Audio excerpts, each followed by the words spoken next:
Welcome back to more FPL content. This will be the transfer tips for Game Week 5. The most transferred in player at this point of the Game Week is, unsurprisingly, Antoine Semenyo, who is becoming such a template option, but there is a good reason for that, as I'll discuss in today's podcast. There is also the likes of Mark Gay, Van de Ven, Haaland, and Waldemada in the top 5, and towards the end of this podcast, I'll show you the most transferred out players. In between that, I'll be talking about the best players to buy, hold, sell, and skip, and also someone to add to the watch list who is a massive differential, who could be a great option in Fantasy Premier League in the years to come. Like this video, subscribe to my channel, and also hit the notification bell so you're always up to date with my content, both FPL and UCL Fantasy. It is a chaotic week with the Champions League returning, but I'm still here producing all the content you need so you can win your mini leagues and rise up the rankings. Check all the links in the description for my Patreon and the championships, further access to my videos, amongst many other perks. My Discord server, the FPL League, and Spotify can also be found in the description.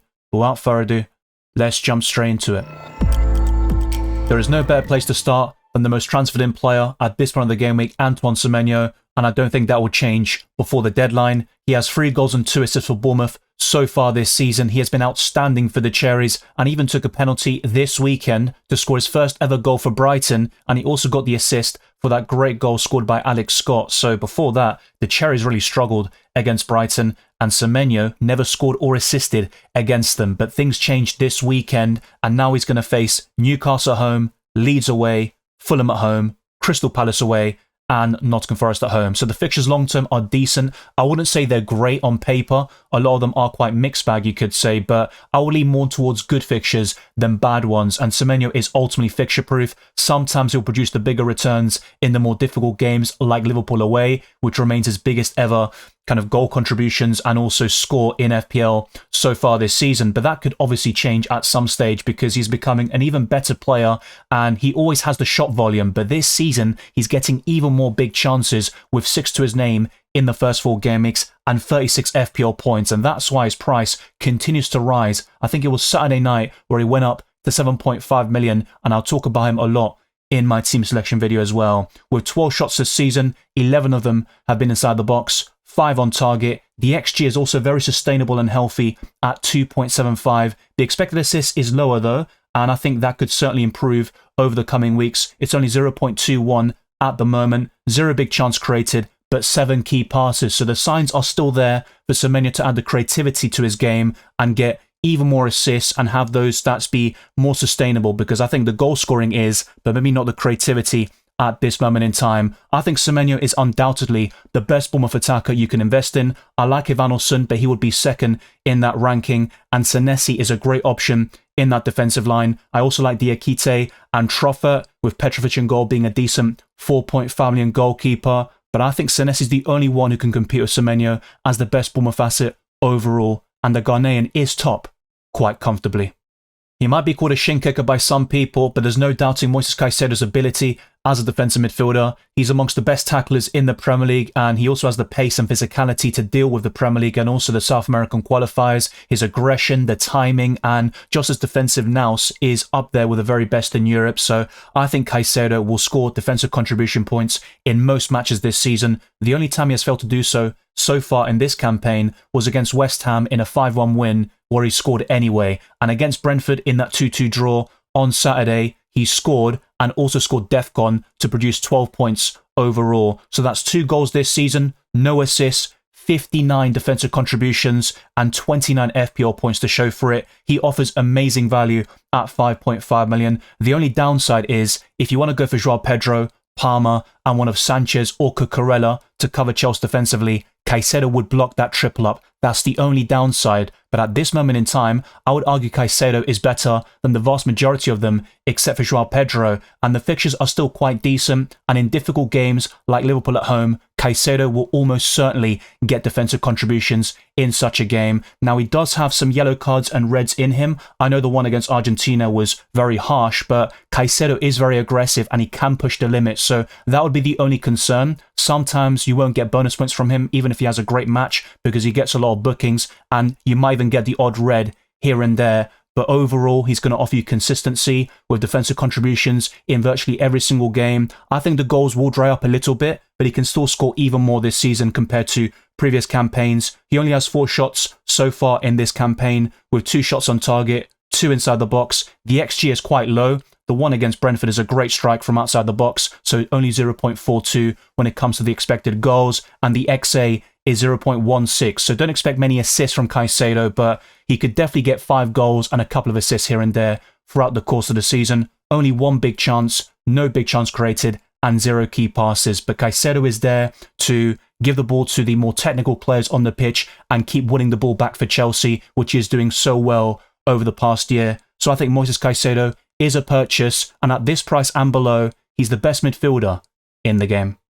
Xavi Simons is one of the most promising midfielders in Europe. His potential is certainly very high, and he got an assist on his debut in that 3-0 victory over West Ham away from home from a set piece, and the fact he's already on them is very encouraging. That obviously spells a bit of trouble for Bedra Bodra potentially, but they can still share those duties from the free kicks and corners, and Xavi Simons has 1 big chance created to his name, 6 FPL points, and a decent start overall. In terms of the long term, I think Xavi Simons is the best Spurs attacker. I've been saying this since he joined the club. I think Kudus might be second simply because of the minutes and the creativity, but he's not going to score many goals. And Brennan Johnson might be the best option in the short term if he gets 2 out of 3 starts against Brighton, Wolves and Leeds. But Brennan Johnson will be benched on many occasions, while Xavi Simons will be a regular starter in this Tottenham team. So I think he's the best one to go for at 7 million, and whilst he might not give massive returns, he might offer the consistency you're looking for. It's very difficult to kind of judge him based on one game. The XG is only 0.03, the expected assist is 0.07, only 1 key pass and 1 big chance created, and 1 shot which wasn't on target, nor was it inside the box, but there is plenty of time for Xavi Simons to acclimatise to his new environment, and he's still got that goal contribution in a very impressive win for Tottenham Hotspur, who have started this season very well. So I think if you're looking for a 7 million midfielder with attacking potential, who's also on set pieces, I think Xavi Simons could be an astute purchase in Fantasy Premier League.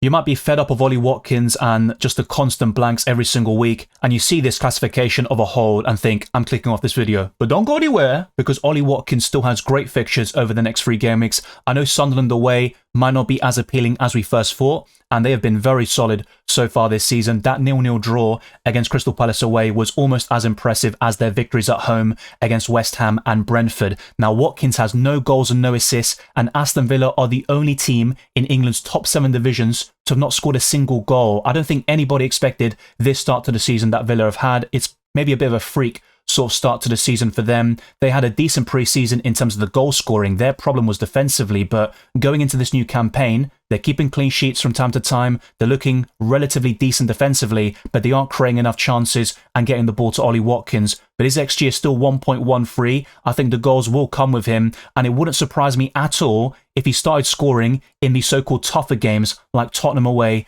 and Man City at home, when most people would have sold him, and he becomes a massive differential. He is still one of the best strikers in the Premier League. He can be erratic with his finishing and very frustrating as an FPL asset. You don't need to tell me, because I captained him in Game Week 2 like a fool, and over the years I don't have the best history FPL-wise with Ollie Watkins. He went down in price to 8.8 million overnight, but in my opinion, if you're looking to bench Watkins this week against Sunderland away, you might as well sell him, and ultimately, in a couple of weeks' time, I'm completely on board with selling Ollie Watkins, but the fixtures are still there, especially against Fulham and Burnley at home, where I think Aston Villa will start to click once they get that balance right in the attack, and maybe it needs Harvey Elliott to start games for them very soon. So only 8 FPL points for Ollie Watkins, but 8 shots, all of them were inside the box, only 2 shots on target, and the expected assist is very low at 0.17, but he has shown over the years he can get plenty of assists. And before this start to the season, by the way, Ollie Watkins outscored Erling Haaland over the last 2 campaigns, so he certainly has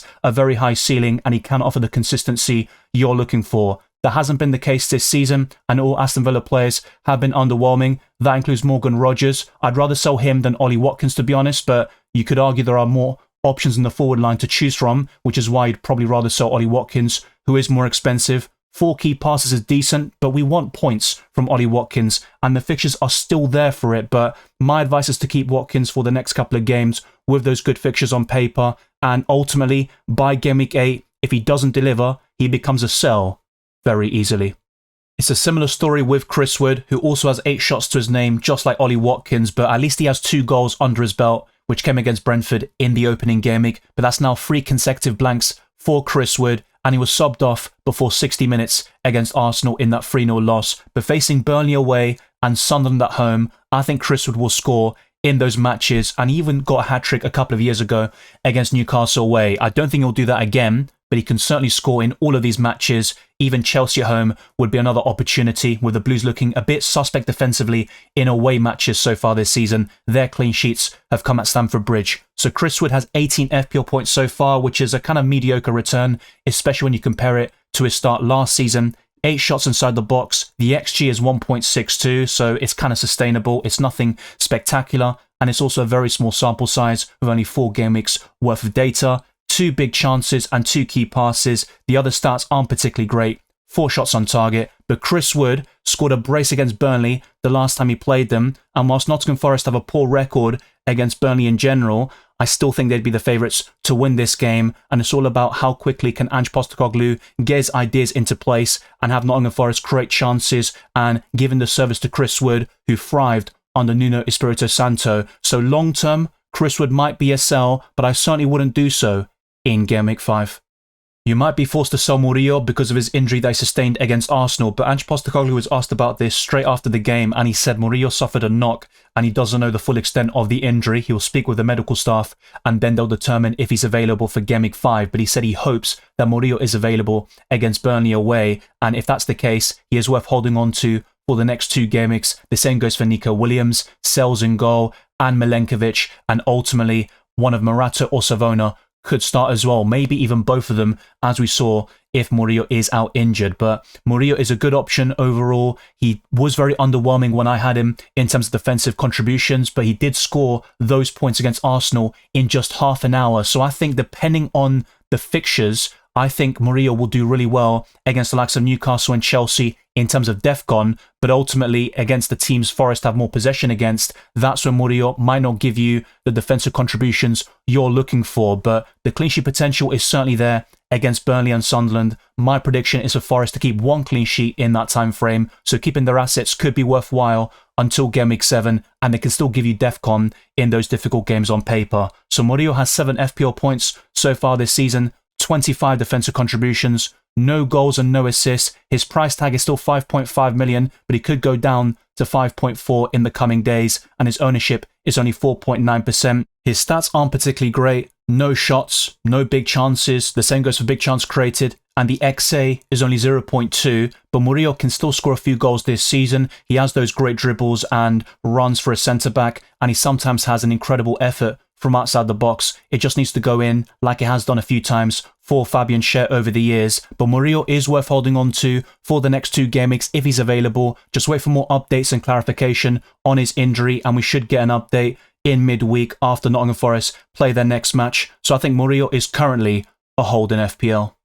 Another defender who was subbed off very early in the first half is Milos Kerkez, but for a different reason. He was booked for simulation and had a very poor start to the game against Burnley, so Arne Slot just hooked him off. Stinker and hooked, you could say. Milos Kerkez is a quality left back. He just hasn't really started in the best possible way at Liverpool, so no goals and no assists. The expected assist is even lower than Murillo at only 0.03 and 7 FPL points. The bulk of them came against Arsenal with that 1-0 victory, and of course Liverpool have won back-to-back games with a clean sheet, but Kerkez scored no points for that with that early substitution. The fixtures look quite mixed bag. I know Everton are classed as green on the FDR if you look at the FPL website, but I think Everton have actually been very tough under David Moyes, and that could be a low-scoring game. I would back Liverpool to win that match, but it could be very cagey, and ultimately Milos Kerkez doesn't offer the best value. Virgil van Dijk at the same price is the one you want to go for, and you've also got the likes of Gabriel long-term, who would be a great acquisition for your FPL team. Crystal Palace defenders like Munoz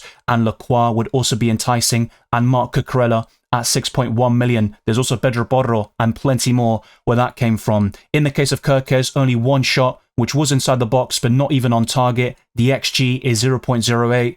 No big chances and no big chance created, and only 1 key pass. Milos Kerkez's stats last season weren't particularly great in terms of the underlying numbers, but he still had a great season for Bournemouth. It just hasn't happened for him yet with Liverpool. He should still start against Everton in my opinion, but it's not a guarantee, and we could see Robertson get a few games in the Champions League or Premier League, so that could impact his FPL prospects. I think Milos Kerkez is a sell because he's not getting DEFCON, he's also not getting the goals or the assists, and the underlying stats are terrible.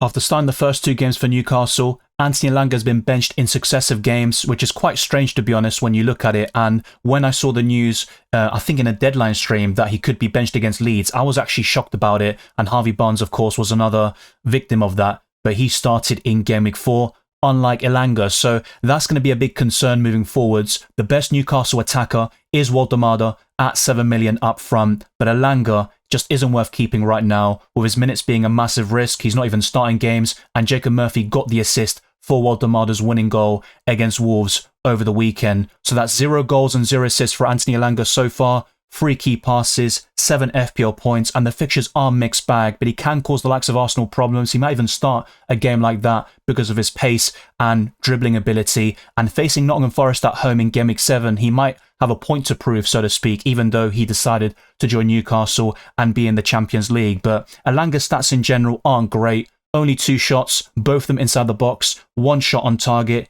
The XG is 0.57 and the expected assist is 0.13. But last season for Nottingham Forest, he got a lot of assists and the stats were okay in terms of creativity, but nothing special. 0 big chance created and 1 big chance. I think Elanga will come good for Newcastle and be a great option for them in the long term. But I think right now, in FPL terms, Anthony Elanga is a sell. I started this season with Mark Guiu at 4.5 million, but he has gone down in price over the last couple of days, and a lot of people have this situation of having triple Chelsea and then Guiu, who went from Sunderland back to Chelsea, so the loan was called off after the lapse injury. So that is a bit unfortunate to say the least. And for some people who are saying, should I sell Palmer or Guiu? I think it's now quite clear that Guiu is the one you want to sell. And with Chelsea, whilst you don't have to triple up anytime soon, it's still a possibility because they have plenty of good options in FPL, like Caicedo, who I talked about earlier. Cole Palmer will be up there amongst the very best. You've also got Joao Pedro up front, who is rivaling the very best forwards in the game. Cucurella in that defensive line. Even Chalobah and Tosin Adarabioyo are doing decent right now. And Robert Sanchez in goal remains one of the best goalkeepers in Fantasy Premier League. Whilst Mark Guiu isn't even starting for the Spanish under-21 side, he only made a cameo off the bench in 1 of the 2 games over the international break. And for Sunderland, he didn't start at all except for the Carabao Cup,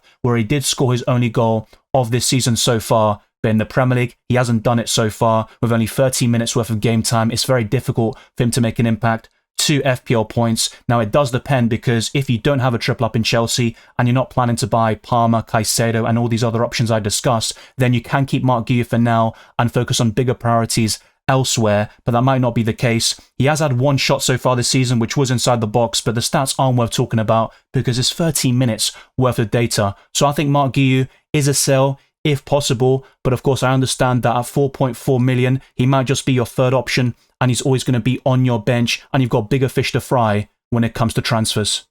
Martin Zubimendi will prove to be one of the best midfielders in the Premier League, but in FPL terms, he's worth skipping. Despite scoring a brace on Saturday in the early kickoff, and that included a thunderous volley to give Arsenal the lead, he's not going to do that on a regular basis, and even with defensive contributions, he has only scored those points in 1 of the matches so far this season. The XGI is only 0.29, and ultimately both chances were of low XG, especially the first goal, which was incredible, and from outside the box. So that's 2 goals for Zubimendi so far this season, no assists, and 25 FPL points. His ownership is creeping up ever so slightly. It's currently at 2.6%. And the next 2 fixtures are tough for Arsenal, and I don't expect Zubimendi to score in those matches, but I'd happily be proven wrong. Facing Manchester City at home and Newcastle away, and Arsenal's fixtures turn for the better on paper against West Ham at home in Game Week 7. In terms of his other stats, 5 shots for a defensive midfielder is impressive. Only 2 on target, and both of them have resulted in goals. 2 shots inside the box, the XG is 0.21 and the XA is 0.08. No big chances and no big chance created. 1 key pass, but I think Zubimendi will make other Arsenal assets even better. That includes Madueke, Eze, Saka when he's back, Gyökeres, Odegaard, and all these different players. And you could even argue defensively, Zubimendi will help them as well as Arsenal become better in transition and become more of a direct team and seal games off as they did against Nottingham Forest. So I think Zubimendi is a quality player, but in FPL terms, he's worth skipping.